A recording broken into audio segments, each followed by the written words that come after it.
안녕하세요, 또요밍입니다. 오늘은 드디어 미루고 미뤄왔던 공인노무사 2차 시험 관련해서 합격 꿀팁을 찍게 됐습니다. 그동안 수습처를 구직한다고 조금 정신이 없기도 했었고 집체교육도 듣고 계속 첨삭도 하면서 바쁘게 지내고 있었는데, 사실 합격한 직후에 제가 다음 카페 노무사의 길을 걷는 사람들이라는 카페에 합격 수기를 써두었어요. 그래서 영상에서 너무 합격 수기와 동일한 내용들은 조금 패스를 하고, 제가 수험 상담을 했을 때 수험생들이 가장 궁금해했던 부분, 그리고 제가 수험생 때 가장 궁금했던 부분 위주로 거의 Q&A 형식으로 진행을 하게 될 것 같습니다. 그래서 이 영상을 시청하시기에 앞서서 제가 썼던 합격 수기 링크를 더보기란에 달아둘게요. 합격 수기를 먼저 읽으시고 이 영상을 보시면 훨씬 더 큰 도움이 될 것 같아요. 저의 꿀팁을 말씀드리기에 앞서서 제가 말씀드리고 싶은 부분은 549명의 합격자가 있었죠. 그러면 549명이 공부 방법은 모두 다르고 어떻게 합격을 했는지는 다 다르기 때문에 저의 공부 방법은 참고만 해주시면 감사하겠습니다. 제가 정답은 아니니까요. 그러면 시작해보도록 하겠습니다. 저는 20대 중반의 여자고 서울 중상위권 대학에서 경영학과, 미디어 커뮤니케이션학과 이렇게 두 가지 전공을 복수 전공을 했습니다. 법과 관련한 공부는 1차 시험 이전까지는 한 번도 공부해 본 적이 없었고, 대입에 있어서 논술이라든지 서술형의 시험을 한 번도 쳐본 적이 없었어요. 1차 시험 포함해서 딱 1년 6개월 공부를 하고 합격한 생유예생입니다. 1차 시험 같은 경우는 제가 감사하게도 2달 만에 합격을 했어가지고 그 부분에 대한 영상은 따로 찍어둔 게 있으니까 그 영상을 참고해 주시면 좋겠어요. 저는 따로 알바나 직장 병행을 하지 않고 전업으로 공부를 했고, 신림동 고시촌에 거주하면서 실강을 수강했습니다. 저의 1년 6개월간 총 공부 기간을 조금 자세히 살펴보면 2021년, 그러니까 재작년이죠. 재작년 3월부터 5월까지는 딱 1차 공부에만 매진을 했었고, 그리고 나서 6월부터 8월까지는 동차반을 수강을 해서 2021년도 2차 시험장에 들어가 본 경험은 있습니다. 물론 글감만 딱 받았지만. 그리고 나서 2021년도 9월부터 작년 9월까지는 연기부터 3기까지 2차 시험에 대한 학원의 커리큘럼을 쭉 따라갔습니다. 가장 궁금하실 점수도 공개를 하면, 노동법은 63.94, 행정쟁송법은 60.36, 그리고 인사노무관리론 58.49, 그리고 경영조직론 같은 경우에는 65.4점으로 합격을 했습니다. 제가 이 점수를 딱 받았을 때 생각했던 점은, 제 모의고사 성적에 비해서 인사노무관리론이 성적이 너무 안 나왔고 경영조직론은 예상외로 너무 높은 점수가 나와서 깜짝 놀랐던 기억이 있습니다. 평균으로 따지면 62.25점으로 합격을 했고, 사실 동차반만 듣고 시험장에 갔던 첫 번째 2차 시험에서는 52점을 받았어요. 그러니까 딱 10점을 올려서 두 번째 시험에서 합격을 할 수 있게 되었습니다. 강사님은 노동법은 김기범 노무사님, 행정쟁송법은 윤성봉 변호사님, 인사노무관리론은 김종원 노무사님 수업을 들었고, 경영조직론은 오수영 노무사님 수업을 들었어요. 제가 동차반 때도 이 강사님들의 수업을 들었었는데 좀 운이 좋았던 건지 이 강사님들과의 핏이 다 너무 좋아서 따로 강사 변경은 하지 않고 이대로 풀 커리큘럼을 탔습니다.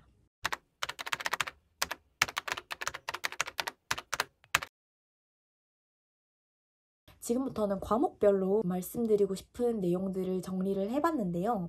우선 노동법 같은 경우에는 모든 판례를 다 외워야 하는지에 대한 고민이 당연히 저도 있었습니다. 저는 중요한 판례들은 거의 다 외웠고, 산업재해보상보험법이라든지 아니면 기간제법이라든지 하는 좀 기타 변명의 내용들은 그냥 얼추 판례 입장과 비슷하게 쓸 수 있을 정도로만 체화를 했습니다. 중요한 판례들은 웬만하면 토시 하나 틀리지 않고 똑같이 외우려고 굉장히 많이 노력을 했었고, 구체적 판단 기준이라든지 판례가 판단할 때 활용하는 요소들 같은 경우에는 하나도 빠짐없이 외웠던 것 같습니다. 제 생각으로는 무조건적으로 판례랑 토시 하나 틀리지 않고 똑같이 써야만 합격하는 시험은 아니지만 판단 요소 정도는 하나라도 빠뜨리는 것이 이게 상대평가이다 보니까 불리해질 수 있다는 생각에 그런 요소들은 하나도 빠뜨리지 않고 외우려고 굉장히 많은 노력을 했습니다. 중요한 판례를 외울 때는 두문자를 정말 많이 활용을 했어요. 이게 두문자가 따고 나서 눈에 익기까지 시간이 오래 걸리고 그 판례를 생각했을 때 두문자만 떠오르고 내용이 떠오르지 않는 경우가 있다는 점이 약간의 단점이 아닐까라고 저는 생각을 합니다.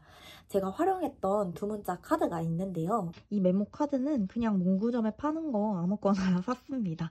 그래서 이게 근로기준법, 이게 노동조합법, 이게 기타 법령인데요. 살펴보면 이런 식으로 두문자를 앞에 적어놓고 뒤편에는 이게 어떤 판례인지 적어놓고 이 두문자가 어디에 해당하는지 파란색 동그라미로 표시를 한 내용을 확인할 수 있습니다. 이게 넘버링은 제가 나름대로 판례를 구조화한 건데요. 그래서 첫 번째로 계약 형식보단 실질을 따져서 종속적 관계를 판단하는데 종속적 관계는 동그라미 2번에 되어 있는 이런 두 문자로 판단을 하고 동그라미 3번에 이 두 문자들은 형식적 징표에 불과하다. 뭐 이런 내용을 나름대로 정리를 해서 써놓은 겁니다. 굉장히 부끄럽네요. 이 부분도 마찬가지로 뒤에를 살펴보면 표시가 되어 있죠. 네. 그래서 여기는 다 근로기준법 내용들이에요. 굉장히 많은 내용이 담겨 있습니다. 이런 식으로 위하여 결명지 권책 부여받은 자 이런 식으로 되어 있습니다. 노동조합법도 다 마찬가지예요. 실질적으로 판단하고 형태는 무관하다. 2번 두 문자, 3번 필요성 관점에서 확인하자. 뭐 이런 내용입니다. 뒤에도 마찬가지로 이렇게 적어두었습니다. 그래서 이 카드들은 실제로 두께가 한 요 정도씩은 돼요. 그래서 이거를 항상 가지고 다니면서 밥 먹을 때 본다거나 아니면 기억 안 날 때 빠르게 후루룩 찾아본다거나 했던 기억이 있습니다. 너무 맨날 가지고 다니다 보니까 막 물에 젖어서 이렇게 번진 부분들도 있어요. 이 두문자집을 제가 추천하는 이유는 우선 언제 어디서나 판례를 찾아볼 수 있다는 점, 이걸 만들면서 제가 혼자서 스스로 한번 쓰고 정리하는 시간을 가질 수 있다는 점, 이걸 만드는데 시간이 그렇게 오래 걸리진 않았어요. 왜냐하면 공부를 하면서 이 판례는 여기다 적어놔야지 하고 쓰면서 한 번 더 외울 수 있었기 때문에 제작 과정에서도 공부가 많이 되었고 이걸 실제로 들고 다니면서 눈에 바르기도 굉장히 좋았어서 저는 이 카드는 1기 종강 이후에 조금씩 만들기 시작해서 최종 완성은 2기 중반 때쯤 완성이 되었습니다. 그리고 포섭의 분량. 저는 개인적으로 노동법의 경우에는 포섭이 가장 중요하다고 생각을 하는데 그 사안의 적용 파트에서 그러니까 제가 문제에 대한 해결을 막 하는 그 부분이죠. 그 부분에서 저는 적어도 2페이지 이상은 포섭을 하려고 굉장히 많은 노력을 했습니다. 실제로 모의고사 때에도 문제에 나온 상시 근로자 수부터 포섭을 했었고 판례 구조에 맞춰서 목차화를 하나하나 다 시켜서 했던 기억이 있습니다. 그리고 판례가 얘기한 구체적인 판단 기준은 하나도 빼먹지 않고 그대로 문구를 끌고 와서 포섭을 하는 연습을 모의고사 때 계속해서 했던 기억이 있습니다. 노동법 같은 경우에는 좀 추천드리고 싶은 스터디가 판례 암기 카톡 스터디인데요. 전날 밤에 외운 판례를 다음날 아침에 눈 뜨자마자 카톡으로 전송하는 스터디를 했었습니다. 이 판례 카톡방에 제가 보내고 그걸 다른 팀원들이 확인을 하기 때문에 좀 더 디테일하게 판례를 외우는 데에는 굉장히 많은 도움이 되었고 실제로 제가 다 한번 타이핑을 한 다음에 이게 틀린 게 없는지 확인하는 과정을 통해서 이 부분이 아직도 덜 외워졌구나를 판단할 수가 있어서 좋았습니다. 그리고 다른 팀원분들도 막 카톡을 보내실 거 아니에요. 제가 뭐 길을 걷다가 맞다 그 판례 뭐였지? 하는 생각이 들면 바로 검색해서 찾아볼 수 있어서 그 점도 굉장히 좋았습니다. 노동법은 서브노트에 단권화를 했었었는데 이렇게 큰 목차들에 대해서는 인덱스가 다 되어 있고 이렇게 플래그가 붙어 있는 거는 정말 끝까지 외워지지 않는다거나 좀 더 봐야 될 부분들을 표시한 건데 플래그가 엄청 많죠? 좀 살펴보면 파란색 동그라미는 모의시험에 출제되었다 라는 걸 좀 가시화를 시키기 위해서 붙여놨고 주제 옆에 벌칙 이렇게 적혀 있는 거는 벌칙 규정이 있다는 뜻입니다. 법 조문이나 다른 법과 관련된 그런 내용들은 다 하늘색으로 표시를 했고, 목차에 표시된 거는 대목차, 중목차, 소목차를 그냥 알기 위해서 표시를 한 겁니다. 노란색으로 표시한 거는 약간 제가 생각했을 때 좀 중요한 내용, 꼭 빠지면 안 되는 내용이라고 생각을 해서 표시를 해놨고, 파란색으로 써놓은 게 두 문자입니다. 그리고 빨간색 동그라미와 별표, 그리고 좀 진한 빨간색으로 하이라이트가 되어 있는 부분들은 정말 끝까지 잘 외워지지 않는 부분을 더 크게 표시하기 위해서 한 거고요. 형광 노란색 보이시죠? 이거는 모의 시험을 쳤을 때 못 적은 부분들, 그러니까 빠뜨린 부분을 형광 노랑으로 표시를 했습니다. 그리고 여기 보시면 포섭할 때 어떻게 해야지 더 좋을지에 대해서 제가 고민을 하고 써놓은 겁니다. 다른 파트를 보시면 이렇게 4단 구조를 써놓고, 부월 가치 있는 사용자의 이익은 여기에 있다, 이런 식으로 조금 그림처럼 보면 알 수 있게 해놨습니다. 노란색 스티커는 미기출, 초록색 스티커는 출제 가능성이 있다 라는 의미이고, 구분을 통해서 좀 주제별로 강약 조절을 할 수 있었어요. 이런 경우, 이런 경우, 이런 게 있는 경우에는 또 연두색으로 칠을 해놓았네요. 여기 스티커들 보이시죠? 엄청 중요했던 특수형태 근로 종사자의 노접상 근로자성입니다. 포스트잇은 제가 나름대로 플로우를 좀 눈에 딱 익히기 위해서 써두었던 건데, 사실 이거보다는 그냥 이렇게 책을 보면서 외우려고 했던 것 같아요. 초록색 동그라미는 플러스, 그러니까 실질 노동상권 보장 필요성으로 봐야 되고, 근기법상 근로자에 한정하면 안 된다 하는 마이너스는 세모를 쳤습니다. 두 번째는 파란색으로 표시되어 있고요. 다른 파트를 보시면 무조건, 제발 이런 말들은 제가 저에게 하는 말입니다. 그리고 헌법 10조 37조 1항 이런 것들이 좀 잘 눈에 안 들어와서 아예 이렇게 표시를 했어요. R이라고 적혀있는 거는 제발 좀 기억하자, 이런 의미에서 그냥 빨간색으로 R이라고 적었습니다. 근데 R이라고 적은 것에서 결국 또 빨간색 형광펜이 나오고, 결국 이것들은 제가 정말 끝까지 시험 치기 직전까지 봤던 부분들이에요. 시험장에서 사실 학설이나 검토는 아예 쓸만한 게 없어서 안 썼는데, 몇 가지 파트 같은 경우에는 검토를 제가 따로 준비를 하기도 했었어요. 근데 사실 시험장에서는 학설이나 검토는 전혀 쓰지 않았습니다. 행정쟁송법에 대한 이야기를 이어서 해볼 텐데요. 행정쟁송법이 아무래도 2차 시험을 처음 공부하는 분들께는 정말 어려운 과목이죠. 저 같은 경우에도 원고 적격이 뭐지? 기판력? 이거 뭐야? 이러면서 좀 외계어 같다는 생각을 정말 많이 했었는데요. 행쟁이 외계어 같이 느껴지는 이유는 이걸 처음 봤기 때문이 아닐까, 그러니까 좀 낯설어서 그런 게 아닐까 하는 생각을 지금은 할 수 있게 됐어요. 외계어 같은 행쟁과 친해지기 위해서 추천드리고 싶은 방법은 연기 강의를 2번 이상 듣는 것입니다.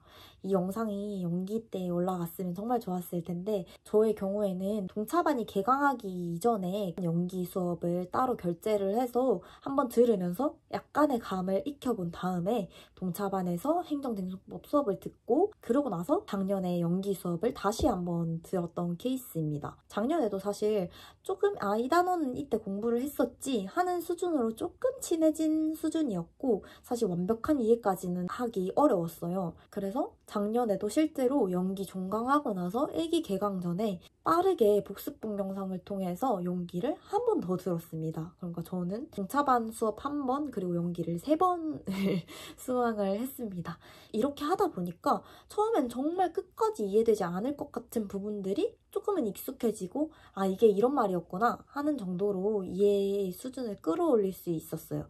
그래서 행정과 친해지는 방법은 아무래도 행정쟁송법의 용어들에 자주 노출되는 것밖에 없지 않나 하는 생각이 있습니다. 그리고 행정쟁송법 같은 경우에는 통화 스터디를 완전 강력 추천합니다. 제가 들었던 윤성봉 강사님은 1기 때부터 수업의 난이도가 확 올라가는 강사님이세요. 왜냐하면 1기 때부터 사례형 과제, 그러니까 저희가 앞으로 풀게 될 모의고사, 시험장에서 만나게 될 사례들을 위주로 공부를 시키시는데, 이 과제가 상당히 어렵습니다. 그 과제를 하면서 전화로 구술하는 스터디를 했었어요. 오늘은 문제 1번부터 문제 4번까지 중에 랜덤으로 서로 문제를 뽑아주고 이 쟁점에 대해서 쓰지 않고 처음부터 끝까지 말해보는 스터디인 거죠. 그래서 일반론에 대한 암기는 이 통화 스터디로 대신했다라고 표현할 수 있을 정도로 통화 스터디는 3기까지도 실제로 계속했고 3기 때에는 책을 펴보지 않고 혼자 생각을 해본다거나 통화 스터디를 하는 걸 통해서 공부를 대신할 수 있을 정도로 암기량을 늘려줬기 때문에 행정쟁송법은 정말 통화 스터디 완전 강추합니다. 제가 말을 할 때뿐만 아니라 상대방이 이야기를 하는 걸 들으면서 저도 한 번 더 그 쟁점에 대해서 생각해보고 공부가 되기 때문에 정말 효율적인 스터디가 아닐까 하고 생각합니다. 그리고 쓰지 않아서 팔도 안 아파요. 행정쟁송법은 서브에다가 단권화를 했는데 보시다시피 되게 얇아요, 책이. 마찬가지로 플래그는 약간 끝까지 외워지지 않는 것들. 여기 있는 종이는 제가 사례집에서 필요한 부분들을 잘라붙인 부분들입니다. 이번 저희 시험 문제였던 원고 적격 파트 살펴볼게요. 빨간색은 정말 중요하다는 의미이고요. 여기 제가 빨간색으로 써놓은 거, 제가 자꾸 실수를 하길래 당사자 적격이라고 쓰지 말라 이렇게 써놓은 겁니다. 아까 노동법에서 보여드린 거랑 거의 다 똑같이 했어요, 사실. 파란색으로 표시된 것들은 두 문자, 노란색은 제가 이 시험에서 잘 못 썼던 부분, 학설에는 보라색으로 표시를 했어요. 보시면 이제 또 난리가 났죠? 특허와 허가를 좀 부분을 어려워했었나 봐요. 빨간색 별표는 제가 진짜 계속 빠뜨리는 부분들. 인인 소송이 나오면 어떻게 쓸지 이렇게 파란색으로 적어두었는데 정말 이거랑 똑같이 썼습니다, 시험장에서. 그리고 모의 시험을 봤을 때 어렵게 문제가 나온 경우에는 따로 예시 답안을 보면서 포스트잇에 정리를 해서 붙여놨어요. 군데군데 이런 유제들도 잘라서 붙이고 이런 식으로 다 표시가 되어 있는데 정말 책을 더럽게 봤습니다. 윤성봉 선생님 같은 경우에는 서브에다가 단권화를 해야 하냐 아니면 사례집에다가 하는 게 좋느냐 하는 약간 논쟁이 있는 것 같은데 저는 서브에 해서 불편함을 전혀 느끼지 못했어요.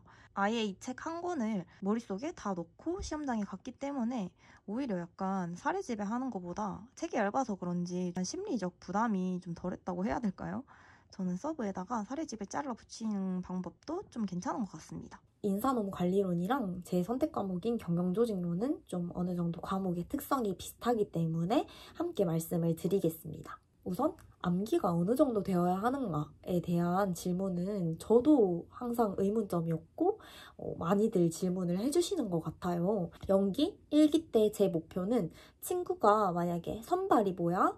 교육 훈련의 방식에는 뭐가 있어? 이런 식으로 저에게 물어보면 그거를 제가 제 언어로 설명을 해줄 수 있는 정도로 이해를 하자라는 게 저의 목표였습니다.